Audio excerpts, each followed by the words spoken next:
तुमच्या घरामध्ये लहान मुलं आहेत का? तुमचं घर उंचावर आहे का? तर मग ही बातमी तुमच्यासाठी. घरात लहान मुलं असली की त्यांच्यावर सतत नजर ठेवावी लागते. काही क्षणासाठी जरी नजर हटली तरी सुद्धा मुलं काय करतील याचा नेम नाही. डोंबिवलीमध्ये सुद्धा असंच काहीसं घडलंय. एक चिमुरडा थेट 3ऱ्या मजल्यावरून खाली पडला. त्याच क्षणी एक तरुण धावत आला आणि त्यानं बाळाला झेलण्याचा प्रयत्न केला. पुढे काय घडलं पाहूया या रिपोर्टमधून.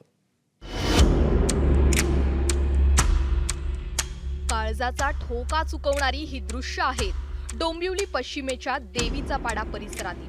खेळता खेळता 3ऱ्या मजल्यावरून 2 वर्षाचा चिमुरडा खाली पडला आणि त्याच वेळी तिथे उपस्थित भावेश म्हात्रेनं त्याला झेलण्याचा प्रयत्न केला. भावेशचा यावेळी कॅच सुटला, पण चिमुकल्याचा जीव मात्र वाचला. मी त्यावेळी 2 ते 2:30च्या टायमात मी माझ्या मित्राला भेटायसाठी तिथे बिल्डिंगवरती गेलो असताना मी खाली उतरत असताना मी वरनं आवाज ऐकला सर्व लेडीज लोकांचा.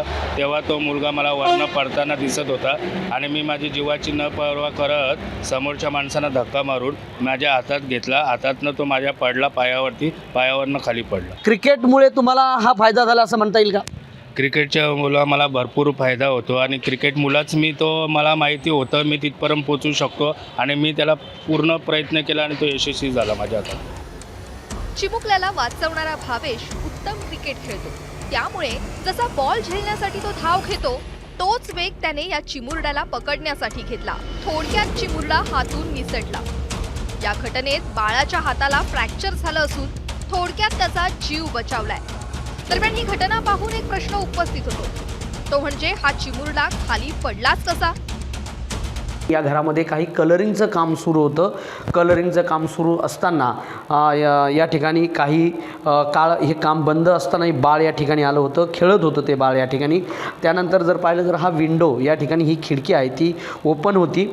त्यानंतर ते जे बाळ जे आहे ते या ठिकाणी बाहेर आलं आणि हे जे ग्रिल आहे या ग्रिलला देखील कलरिंगचं काम सुरू असताना या घरातील मालकाने ही जी काच आहे ही काच काढून ठेवलेली होती. त्यामुळे बाळ ज्याप्रमाणे खेळत आलं त्यावेळेस त्यांनी या ठिकाणी असा हात लावला. त्यावेळेस ते बाळ लागली ज्या ग्रिलच्या बाहेर गेलं आणि जर बाहेर पाहिलं तर या ठिकाणी हा सेफ्टी एक असा खिडकीच्या वरती लावलेला एक पत्रा आहे. इथं एक निशाणी देखील आपल्याला दिसते. या ठिकाणी ते बाळ घासलं.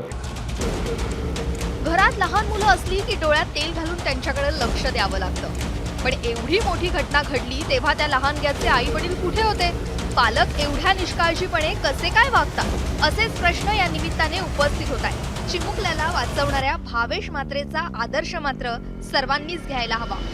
मदतीला धावणाऱ्या या देव माणसाचं कौतुक करावं तेवढं कमीच आहे. सुरेश काटेसह ब्युरो रिपोर्ट, एबीपी माझा, डोंबिवली. एबीपी माझा, उघडा डोळे बघा नीट.